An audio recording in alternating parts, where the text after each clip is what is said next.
Is that red eyes? That we've got Epic Nin here. You're a City fan, mate. Man, I'm pissed off.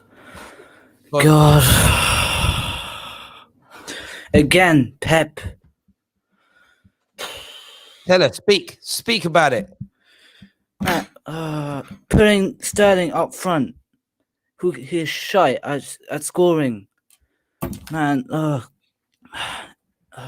God, I'm so pissed off. Can you challenge Liverpool for the season, or do you think it's already over? I'll look at perspectively, right? So we have at the minute. We have only 12 concurrent players from the first team who are fit, and most of our main players are out. But it's flipping Leicester City. We should not be losing against them 5-2. I couldn't agree with you more. I know you're frustrated, mate. Thank you for coming on and having your say. Next up on the show, Kid City fan. Do you think people are overreacting to your defeat today, or are you genuinely concerned as a Manchester City fan about your future, this season in the Premier League and the future under Pep? Well, I'm not really overly concerned. I think people are a little bit overreacting. You can't call someone who's won the Prem back-to-back, how many managers have done that? Maybe 3? Yep. Like he is always going to be regarded as one of the best managers. So calling him a fraud is a little bit too far. Yes, he's had, his easy team, you like to say, but that Barcelona team, he built it. He brought in Iniesta and Busquets. They weren't even the first team when he went in. He brought them in. He took out Ronaldinho, one of the probably top 3 greatest players of all time. Took him out, said he's not what we need in this club. So, he can kind of build, but I understand when people say he's like a fraud or whatever, but it is what it is. As for City. Sorry, you keep going. Sorry, keep going. As for City, this game was Pep's fault.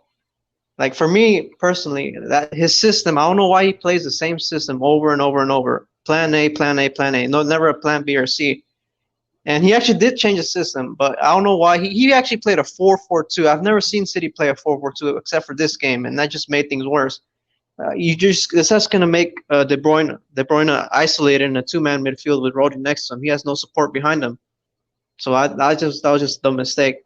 And he knows how bad our defensive line is. So for me, I don't know why he keeps playing them on the halfway line when they know they can get easily exposed on the counterattack. Yeah, I would say maybe drop them a couple yards back. Yeah, I think it would help. One issue you'll find there, Kid, this one thing about Pep Guardiola I've always said I don't like, and I don't even mean it in a horrible way. I'm not a fan of managers that can't change their systems, who are, there's one thing tinkering too much, and I think Potts used to do this, where it was like, I'm going to try something really different today to make myself look like a genius. And by the way, Pep does that sometimes as well. So you don't need to do that. But equally, if it isn't working, there's nothing else he can do. And that's why I think people call him a fraud. If they're going to break it right down, is when he's got amazing players and the best team and almost unlimited resources, he can play that grade A football. But how do you look at today when he has got 3 or 4 injuries and no new signings yet, and he's got academy players on the bench, and he's got some of his fringe players starting? He can't do it. He can't play that way. And I think for me, that's where some other managers, where maybe people do look at the peak Jose Mourinho's, maybe not now, and other guys who are able to go, you know what? When I can't imagine Pep getting being able to play, I don't know, Rafael, Fabio, and a 40-year-old Ryan Giggs in midfield and win a Premier League. That's the different levels there. But mate, I appreciate you coming on, having your say. We're going to jump another City fan here, Yusuf, on the line. Yusuf, you just got slapped 5-2. Give me your reaction, mate. First of all, can you hear me? Perfect. Yeah. Go for it. My reaction, to be honest, I heard the other guy, what was his name? Kid City. Yeah. And he said, let's not overreact. I've seen this coming. This stems from post-lockdown City. We were good post-lockdown in the Premier League, but in the Champions League, we've had difficulties playing 5 against teams who have 5 at the back. I was surprised how well we played against Wolves, but against Lyon, we had the same problem. We didn't create many chances against Lyon. We didn't create many chances today. In the first half, we had Fernandinho dropping back as like a kind of a third centre-back, and Kyle Walker would go up at the right wing. And then when Leicester would try and counter, we kind of stopped that. Like, our press was good, and we'd recirculate the ball and go again. But he went 4-4-2, like Kid C said, and we were getting hammered on the break. Ake played okay in the first half, but in the second half, he was nowhere. Garcia, oh my God, Garcia was getting ripped by. Or would you take that money from Barca, like just to get rid of him? He looked promising when he first came, but Pep, like, you know, there's a development phase with players, right? So like Foden had his development.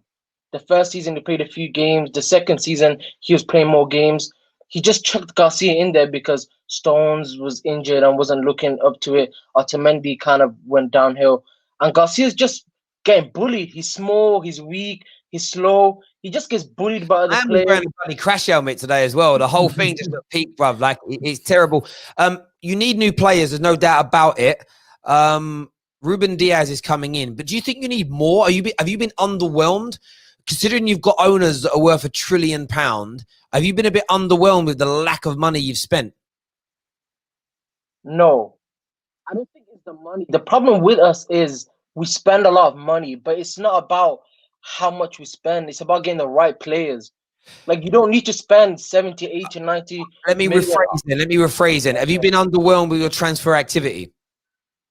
I kind of have. We wasted about 3-4 weeks on Messi, and that did not, you know. And then with the Koulibaly, 3-4 weeks. Is that how long that thing took to resolve? Yeah, about 3 or 4 weeks. Yeah. Oh, okay. Yeah. and then Koulibaly was our number one target. We have problems with the director of Napoli because Jorginho a few years ago, I can't swear on here, can I? They did this wrong with Jorginho. We had an agreement, and then he went to Chelsea. So our sporting director is not even talking to the Napoli director. We're not like in discussions.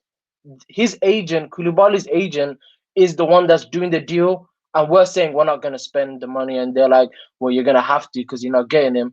Then we didn't get Koulibaly. That broke down. Our second target was Jimenez.